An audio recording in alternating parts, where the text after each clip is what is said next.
प्रभू रामचंद्र परमात्म्यानं रावणाला हरून जी उभारली ती विजयाची गुढी. शालिवाहन राजानं ज्यावेळेस सत्ता स्थापन करून नवीन दिनदर्शिका चालू केली, कालनिर्णय चालू केलं, तो पहिला दिवस म्हणजे जी उभारली ती सुरुवातीची गुढी. आमच्या सकल संतांनी या जगाचा संसार सुखी व्हावा याच्याकरता जे संत वाङ्मय तयार केलं ती संत वाङ्मयाची गुढी. आमच्या शंभूराजांनी शिवाजीराजांनी जी या ठिकाणी यवनांचं राज्य संपवून जी उभी केली ती स्वराज्याची गुढी.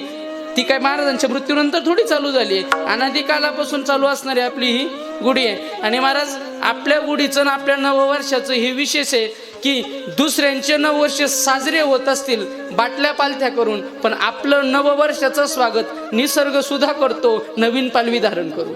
हे आपल्या संस्कृतीचं विशेष आहे. आपल्या संस्कृतीमध्ये कोणाचं तरी जीव घेऊन आणि पार्टी करून आपलं नववर्ष साजरं होत नाही, तर एकमेकाच्या मुखामध्ये गोड घास घालून आपलं नववर्ष सुरू होतं. आपलं नववर्ष कुठंतरी नशेमध्ये बेधुंद होऊन आडवं पडून नाही, तर नवीन संकल्प करून गुढी उभारून मग आपलं नववर्ष चालू होतं. म्हणून आमचे संत म्हणताना चोखोबाई म्हणतात की बाबा, परमार्थाची सुरुवात करत असताना टाळी वाजवा आणि आपल्या परमार्थाची गुढी उभारून पंढरीची वाट चाला. टाळी वाजवावी, गुढी उभारावी, वाट ही चालावी पंढरीची. विठ्ठल. Download ShareChat.